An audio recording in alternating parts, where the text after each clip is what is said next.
Sir, কিছুদিন আগে দুটি গৌরী সংগঠন আত্মসমর্পণকারী সদস্যরা আপনার সঙ্গে দেখা করেছে। তারা আজকেও জানিয়েছে যদি মুখ্যমন্ত্রী যদি তাদের দাবিগুলি প্রতিশ্রুতি না দেয় তাহলে তারা 24 তারিখ যে বন্ধ রেখেছে তাতে তারা অনড়। রাজ্য সরকারের কি প্রতিক্রিয়া রয়েছে? না দেখুন, আমি তখন দিল্লিতে ছিলাম যখন ওনারা বলেছেন যে অলরেডি তারা শুরু করেছে। তো আমি ওনাদেরকে বললাম যে আমি এসে ওনাদের সাথে কথা বলব।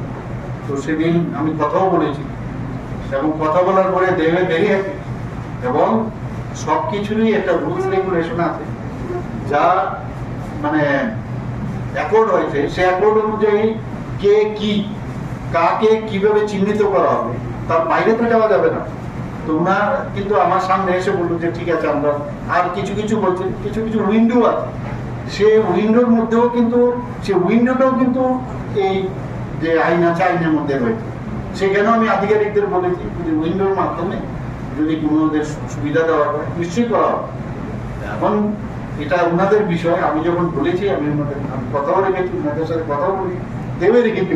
কিন্তু আজকে নিউজ পেপার আমি দেখলাম তোরা অন্য আবার আরেকটা। তো প্রবলেম তো এই যায়, কাজে সবসময় তার ডেকে ডেকে কথা বলা যাবে না। তবে আমাদের আধিকারিকদের সাথে নিয়মিত ওনারা কথা বলছে।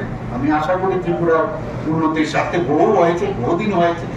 কাজে এই জায়গার মধ্যে ত্রিপুরাকে আর যে কালো দিনগুলো যাতে ফিরে না আসে তাদের কাছে আমি অনুরোধ করবো যে মিলে কথা বলুন। এগুলো নিয়ে প্রপার কথা হয়েছে এবং এগুলো আপনারা শুনলে ভালো হয়, ত্রিপুরার জন্য ভালো, মানুষের জন্য ভালো। Thank you.